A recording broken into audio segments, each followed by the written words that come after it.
The next aspect that we would like to detail out is the action itself. So,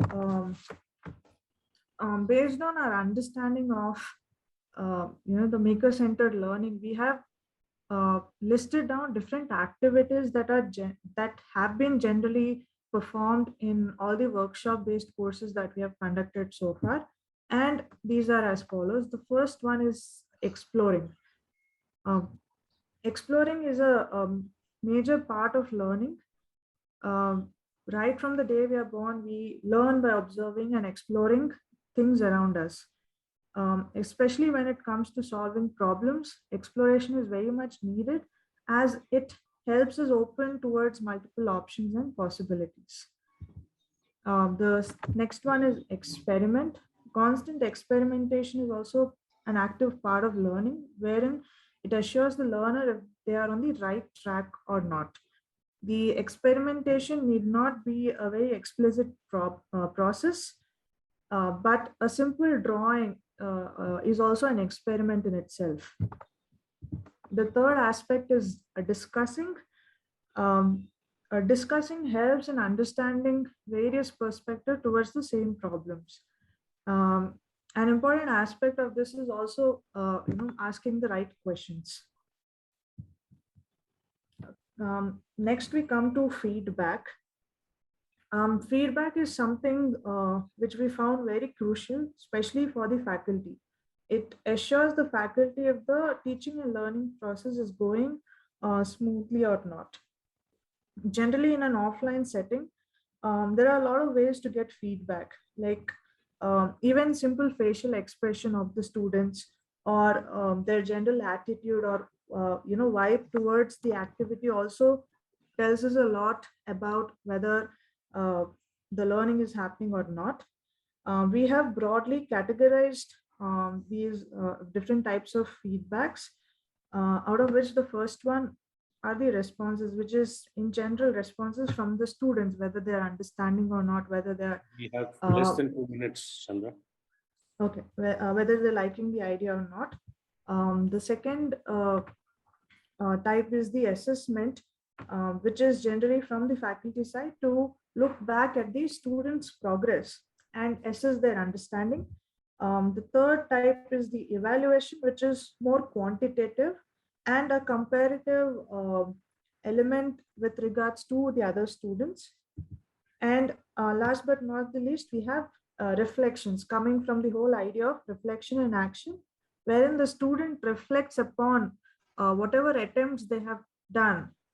Like, for example, asking questions like what led to the failure, or how was this a success, etc.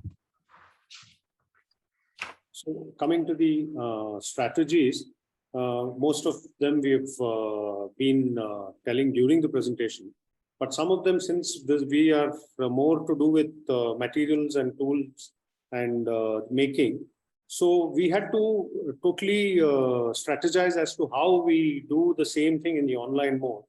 So first thing, by design, we designed all the exercises so that students can use materials which are easily accessible, which are at home or maybe in the neighborhood shop.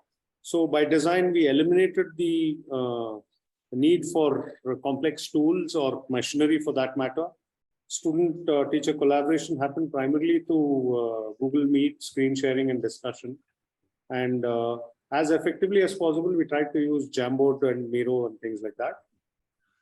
And we formed groups which involved different types of students, seniors and juniors, so that whatever interaction possible could be done even without the presence of the faculty. So we had to, whatever exercises we were making as part of the workshop, we had to really define it well so that the whole learning process could be directed towards the common objectives in the online mode. Frequent demonstrations and references were shown to the students, and we use the Google Classroom in a very effective way, and we continue to use it even in the offline mode. So when it comes to the observations, we found out that in the online mode, we had to pay a lot of attention to interactions, what kind of action happens, and for the feedbacks. Whereas that used to happen in an intuitive way in the offline mode.